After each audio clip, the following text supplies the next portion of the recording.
We've all been there, haven't we? Sitting at the desk looking at a blank screen or a pair of running shoes, just waiting on that wee spark of motivation to kick in. But the truth is, if you're always waiting until you feel completely ready to start, you'll be waiting an awful long time, mind. Motivation is great for getting you off the mark, aye, but it's a fickle thing. It disappears the minute you're tired or stressed. Real discipline isn't about forcing yourself to feel inspired every single day. It's about building a system so that doing the right thing just becomes your default setting, even when you can't be bothered. So, let's sit down and have a proper look at 12 simple principles that actually work to build that kind of consistency. First up, you've got to stop waiting to feel ready. Your brain is a clever wee thing, and its main job is to save energy and keep you comfortable. If you wait for the perfect conditions, you'll never move. Try telling yourself this rule instead. My feelings decide how much I enjoy the job, but they don't decide whether I do it. You can feel absolutely lazy and still take the first step, you know. Next is letting your identity do the heavy lifting. Instead of telling yourself you're trying to study or trying to get fit, change the words. Say, I'm a person who studies every day, or I'm someone who trains. Every time you finish a small task, it's like casting a vote for the person you want to be. We don't really rise to our goals, mind, we fall to the level of our identity. Third, you need to lower the barrier to starting. A lot of folks fail because they think discipline means doing some massive heroic task right out of the gate. But real discipline is just about overcoming that initial inertia. Don't worry about the whole workout, just put your trainers on. Don't worry about the whole chapter, just write one single sentence. Once you're moving, the rest takes care of itself. Principle 4 is all about building systems instead of chasing goals. A goal tells you where you want to go, but the system is what actually gets you there. If you want to learn something new, don't just aimlessly say you'll do it. Set a system. Every weekday at 7, phone in the other room, same desk, same music playing. Take the daily decision making right out of it.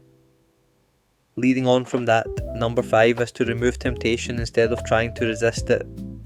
Willpower is a limited resource and it runs out fast when you're tired. Your environment though, that lasts all day. If you want to focus, delete the distracting apps, block the websites and keep the junk food out of the house. The easiest choice is always the one you don't even have to make. Now, number 6 is a massive one. Never miss twice. Look, life happens. Everyone slips up now and then, and missing one session or one good meal is just part of being human. But don't let a single slip turn into a landslide.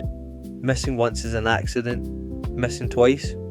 Well, that's the start of a brand new bad habit. Just get right back on it the next day. Principle 7 is learning to separate discomfort from actual danger. When we feel bored, frustrated, or a bit out of our depth, our brain panics like there's a threat. But it's not a threat at all, is it? It's just a feeling of growth. Next time you feel that urge to run away and check your phone, just breathe through it. Tell yourself this is exactly how it's supposed to feel. Number 8 is choosing consistency over intensity every single time. What do you think works better? Pulling a massive 5-hour session once a week or doing 45 minutes every single day? It's always the daily habit. Small quiet actions repeated hundreds of times will always outperform occasional massive bursts of energy that just leave you burnt out. 9th, track your actions, not the results. Results take an age to show up and that can be right discouraging, but you have total control over your actions today.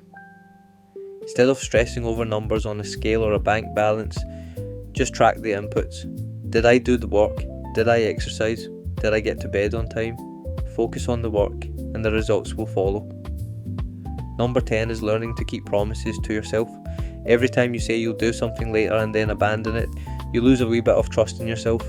Start making tiny promises that you know you can actually keep. If you commit to just 20 minutes of focus, do the 20 minutes. Keeping small promises builds up the confidence to tackle the big stuff later. Principle 11 is simply to expect boredom. The best programmers, the best musicians, the top students, they all spend an immense amount of time doing repetitive, unexciting work. Mastery is often quite dry, to be fair. The people who make it aren't magically loving every single second, they've just accepted that boredom is a natural part of the process. Finally, number 12, think in years, not days. It's a broad way to look at things. We always overestimate what we can achieve in a single week, but we massively underestimate what we can do over a few years. Just improving by a tiny 1% every day doesn't look like much after a week, but give it a couple of years and it completely transforms your life. At the end of the day, you don't need to have a perfect routine every 24 hours, you just need enough good days that it becomes your normal way of living. Discipline isn't about being perfect, and it isn't the absence of resistance either, it's just the habit of taking action anyway. I'm curious, which of these 12 resonated with you the most? Drop a wee comment down below and let me know. Take it steady and I'll catch you in the next one.